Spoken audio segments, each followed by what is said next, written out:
భారత్ పాకిస్తాన్ మధ్యలో జరుగుతున్నటువంటి యుద్ధంలో భాగంగా యుద్ధ భూమిలో వీరమరణం పొందినటువంటి మన సత్యసాయి జిల్లాకు చెందినటువంటి యోధుడు మురళీ నాయక్ గారి పార్థివ దేహాన్ని రోజున బెంగళూరు ఎయిర్పోర్ట్లో రాబోతుంది.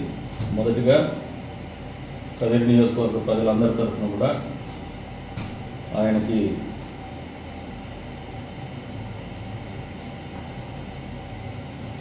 శ్రద్ధాంజలి ఘటిస్తూ ఉన్నాం. ఆయన త్యాగం అనేది మా అందరికి కూడా స్ఫూర్తి అని చెప్పేసి కూడా ఈ సందర్భంగా తెలియజేస్తున్నాం. అంతేకాకుండా జాతి మొత్తం కూడా వందే మాతరం అనే పేరు అనే నినాదంతో ముందుకు పోవాల్సినటువంటి సమయం ఇది. అందులో భాగంగానే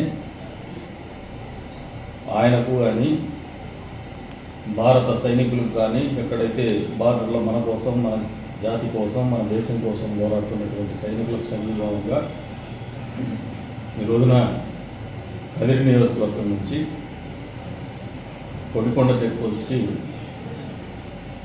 100 వాహనాలు పోయేసి ఆయనకు వాళ్ళ ఇంటి దాకా ర్యాలీగా ఆయన పార్థివ దేహంతో పోయేసి వాళ్ళ కుటుంబానికి కానీ ఎవరైతే పోరాడుతున్నటువంటి సైనికులకు కానీ అందరిలో కూడా మా వంతుగా ఈ దేశ పౌరుడిగా బాధ్యతగా దేశభక్తి చాటుకునేటువంటి ఆలోచనతో ఒక కార్యక్రమంలో భాగస్వాములు అవుతున్నాం. ప్రత్యేకించి అన్ని మండలాల్లో ఉన్నటువంటి యువత కూడా ఈ రోజున ఆయన ఏ పార్టీకి చెందినటువంటి వాడు కాదు, మన భారత జాతికి చెందినటువంటి వాడు. ఇట్లా కులం లేదు, మతం లేదు, పార్టీ లేదు, రాజకీయం లేదు. అందరి బాధ్యత ఇది.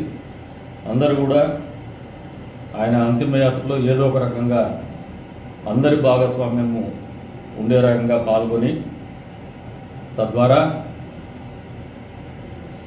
సరిహద్దుల్లో పోరాడుతున్నటువంటి సైన్యానికి దేశం మొత్తం కూడా సైన్యం వెంటుంది. అదే రకంగా రాజకీయాలకు అతీతంగా అన్ని పార్టీలకు చెందినటువంటి నాయకులు, యావత్ భారత నాయకత్వం కూడా గ్రామ స్థాయి వరకు అందరూ కూడా ఒకే తాటి మీద వందే మాతరం నినాదంతో ముందుకు పోతున్నామని చెప్పేసి తెలియజెప్పేటువంటి ఒక సందేశాత్మకమైనటువంటి ఆలోచనతో ఈ కార్యక్రమంలో భాగస్వాములు కావాలని చెప్పేసి కూడా పిలుపునిస్తున్నాం. వచ్చే రోజుల్లో ఏదైతే సైనికులు పోరాడుతున్నారు వారందరికీ కూడా మళ్ళీ నియోజకవర్గ ప్రజలందరి తరఫున సంఘీభావం కూడా తెలుపుతాం.